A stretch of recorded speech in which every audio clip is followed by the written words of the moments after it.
What's it been like, this sentence, so far? It was hard to start. Very hard. I thought I'd never see the end of it. It's like, what you do, you come to the reception, they tell you on a wing over there.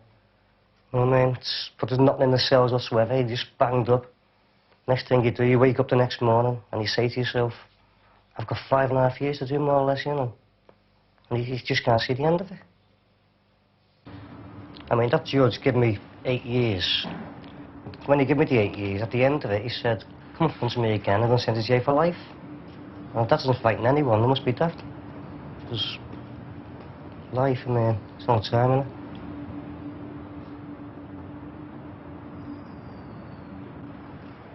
Alan Davis is 37 years old. He is a convicted burglar. His current sentence was reduced on appeal from 8 to 5 years, and he has served just over 3. It is March 1986, and tomorrow he will be released from Liverpool's Walton jail to return to his home in Hailwood, Merseyside. This sentence has scared me, nearly scared me. Knocked the bottle out of me. Because I never ever thought I'd ever get 8 years for burglary. So if this doesn't learn me, what will? Everyone's got to finish doing something sometime, so why can't I finish this time? Davis, what's your prison number?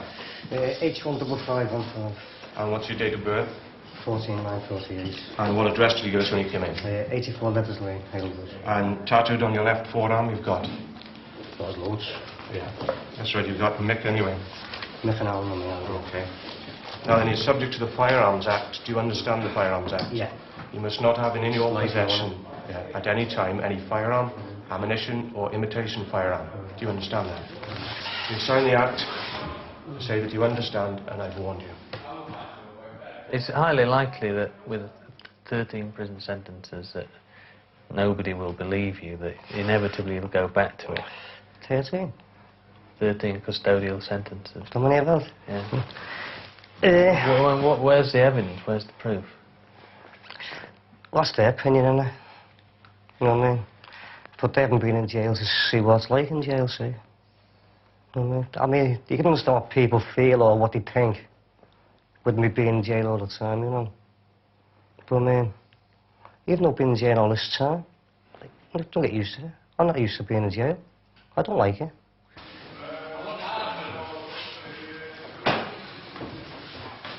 You must have been quite rich from time to time. Rich? No, not rich. Just managed, you know.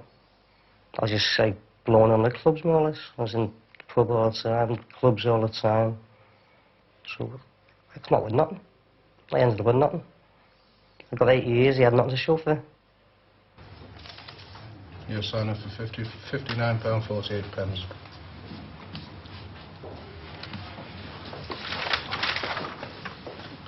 Signature there.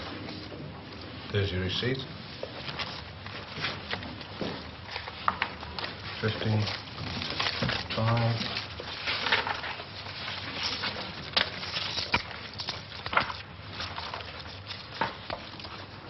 And there's 448.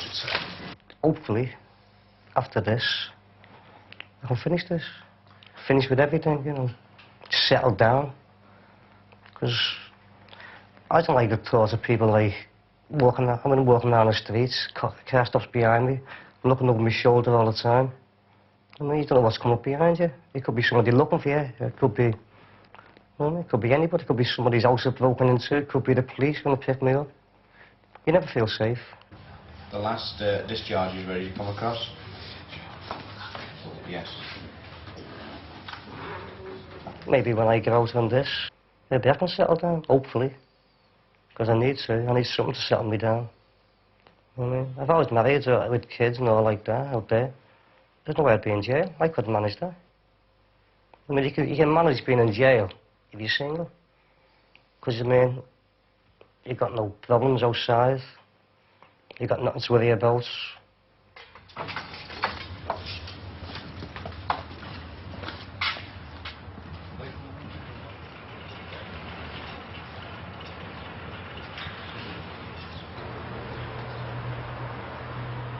Alan Davis has spent most of his adult life in prison.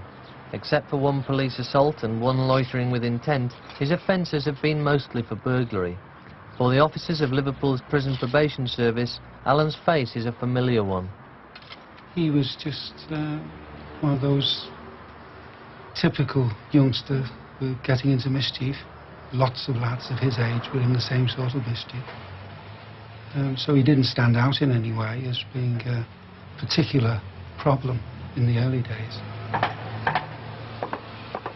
I think that Alan's been very severely affected by the sentence that was passed on him and by the warning that he was given by the judge when he last appeared before the court. I think undoubtedly that's affected him.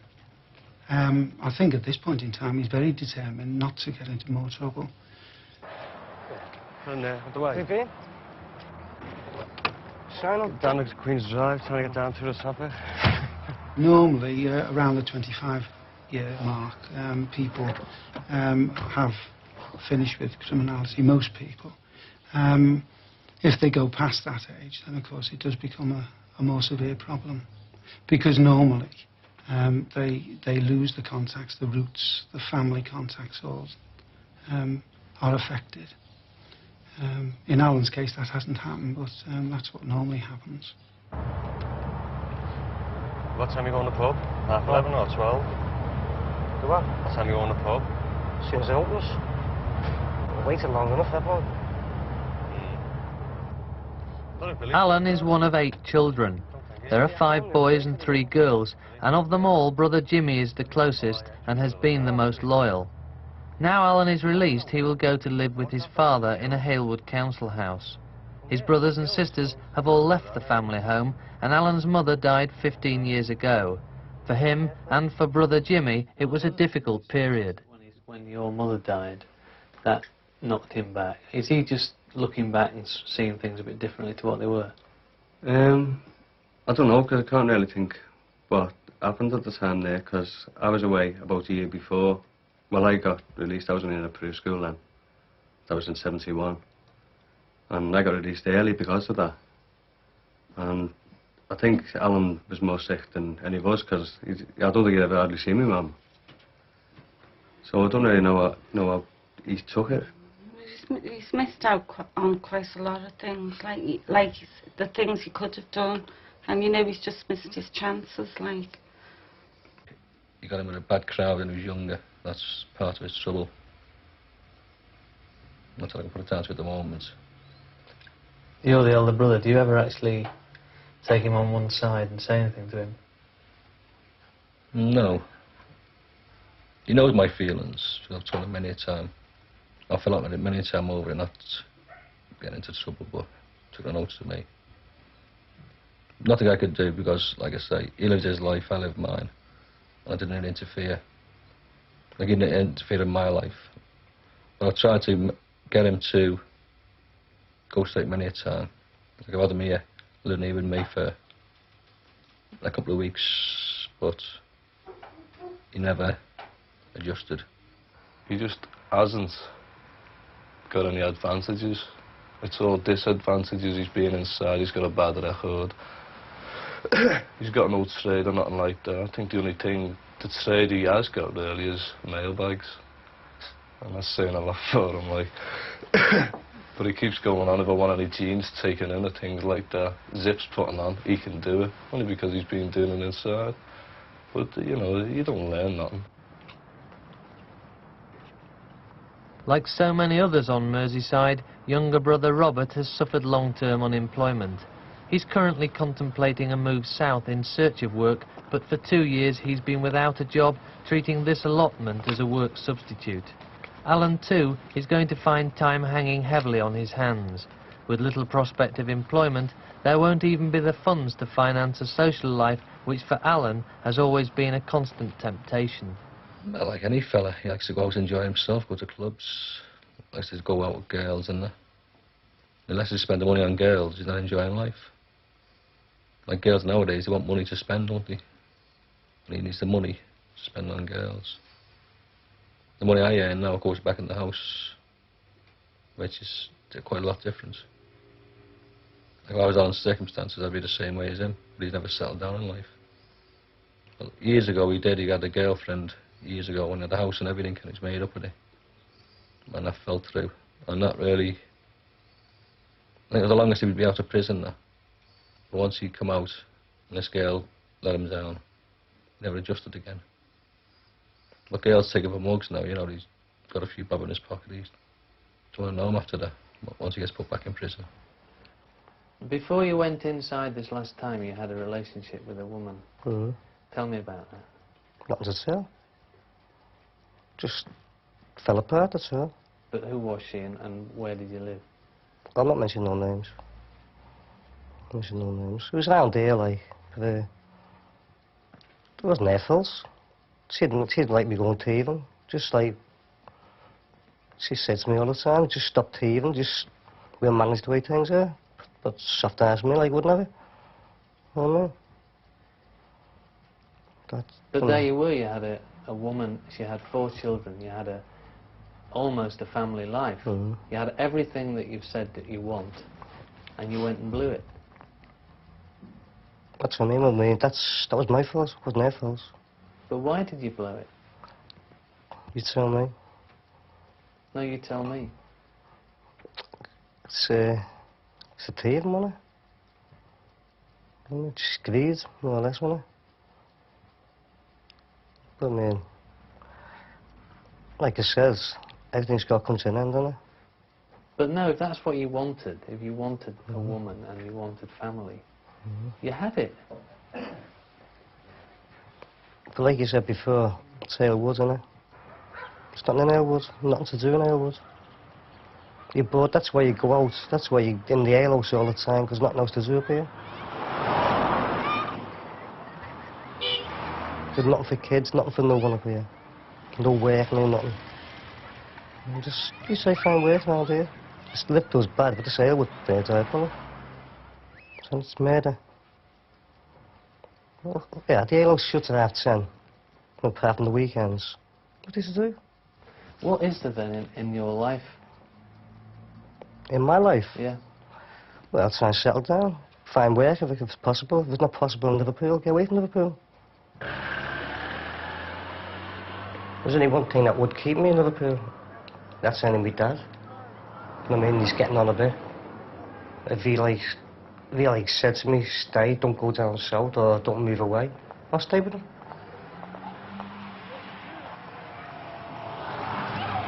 As long as there is no woman in his life and no job to go to, Alan's only real activity is to visit the pub, often with his father George. Hailwood grew up as Liverpool's Victorian terraces came down. There's not much Alan cares to do here, not much he could do if he wanted to, in an area high on unemployment but low on facilities. His days outside prison have rapidly become as routine as his days inside prison. Soon after his release, Alan is thinking of leaving the area and going to London, something to discuss on one of his occasional visits to his local probation officer, Jeff Winkles. You are talking about the possibility of going south and earning a living and being totally independent. But the other thing which keeps coming through to me is the fact that you and your dad are very firmly linked together, that you feel very responsible for him and you want to look after him. Now, I don't know. You take him with you? Ah, now, I've seen your dad, remember, over the last 10 years now, standing at his front gate and seeing everybody go by. And I've seen him at the Labour Club. You wouldn't get him away from Hailwood now. What you've said to me in the past is that when you're living with somebody, you feel as though you want to contribute more, you want to give them more, you want to buy things for them, you want to be able to take people out and so on. And so when your money's run out and you can't do that, you then have to get money from somewhere in order to go on doing it. That's what you've said to me. More or less, yeah. More or less. That's the way you think. That's the way you feel. That's the way I felt. But not now. How long have you been out now? Only since Monday. Was it 4 days? What have you been doing all week? Drinking.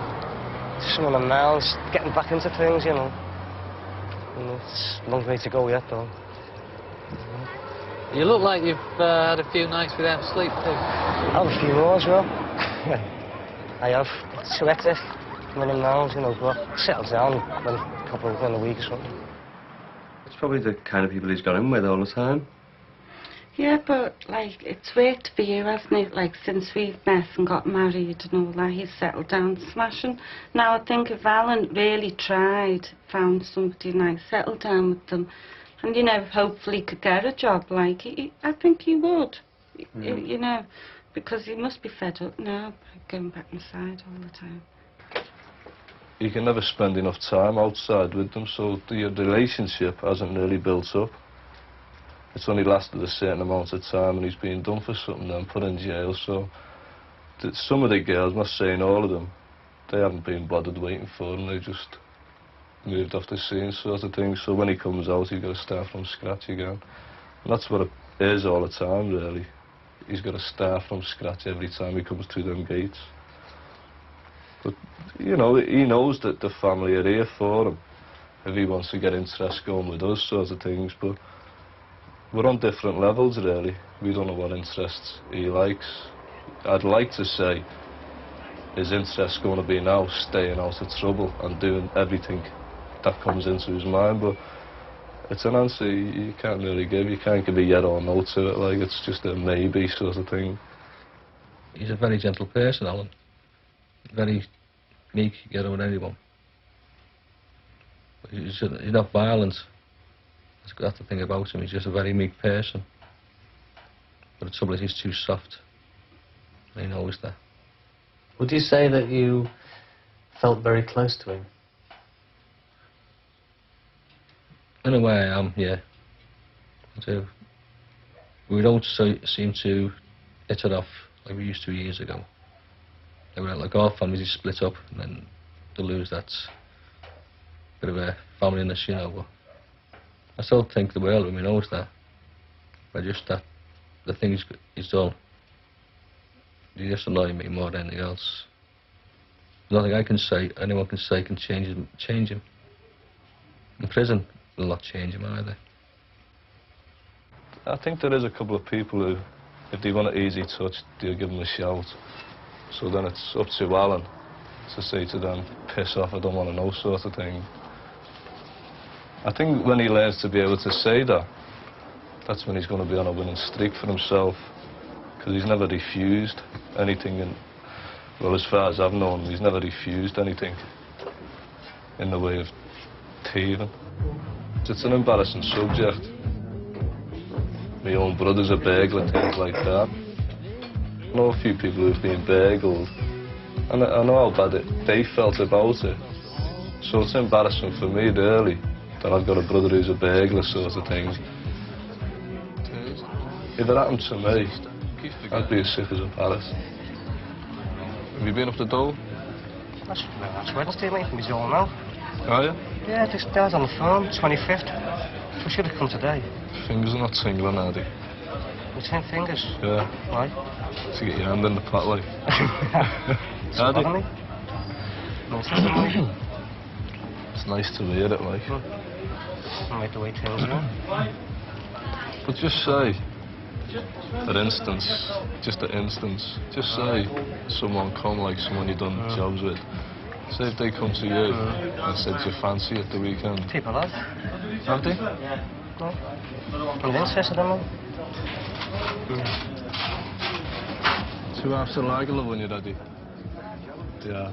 2 weeks after his release, during a visit to a local pub, Alan got chatting to a 23-year-old called Susan. The relationship has grown quietly, but 5 months have now passed and Susan and Alan are still together. So I was in the alehouse over here, I'd let a bottle.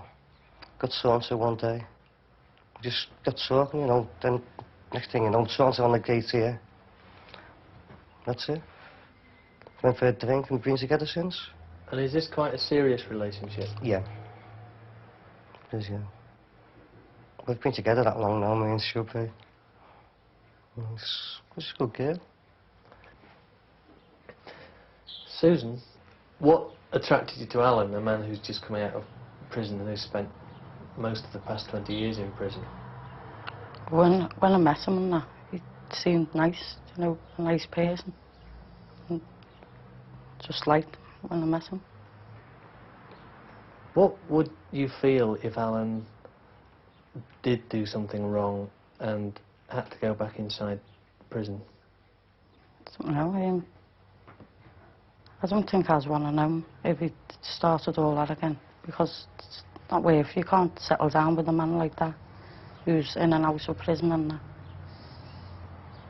Just think I wouldn't want to know if he went back inside. He did once say that women take him for a mug sometimes. He might have done, you know, when he's been doing time and that, because he's been with women and that, and when he's done time and that, he's given them things and that. But I don't really know. You see, I didn't ask him about women who he's been with. But if we've got something, we just share it. Do you think you'll stay together now? Yeah. Since Alan's release, his life here has been largely untroubled.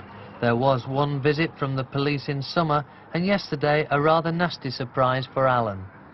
So Alan, if you'll just tell us about what happened yesterday morning. Well, I was out all night. Come in about 12 o'clock. The door was smashed in.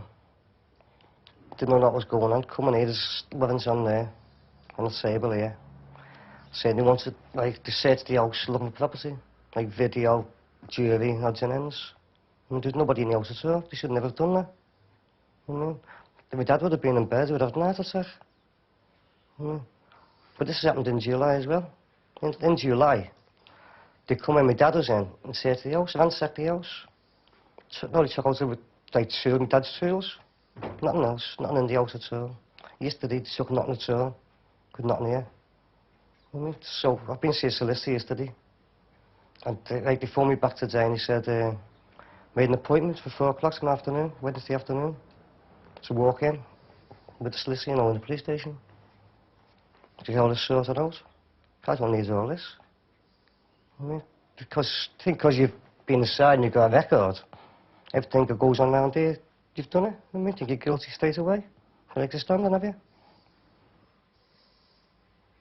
You're saying that in this case you've done absolutely nothing? Nothing whatsoever. But you can't tell the police this. I mean, if anything gets mentioned, you're guilty straight away if you've got a record. I remember years ago, this used to happen years ago, this. This used to get turned over every 2 weeks. Perhaps it's the kind of mates you're hanging around with that's making... Don't hang around with mates. We're there all the time. With Susan all the time. Don't bother with mates. If we go out, we go together. I'm just wondering now that the nights are getting longer and the days are getting shorter and the clocks will be going back, that it's coming up to a dangerous time for you. Christmas, no money. Well, they gave me 8 years last time for next to nothing, in my opinion. So, they got to give me the 8 years again, haven't they? You know what I mean?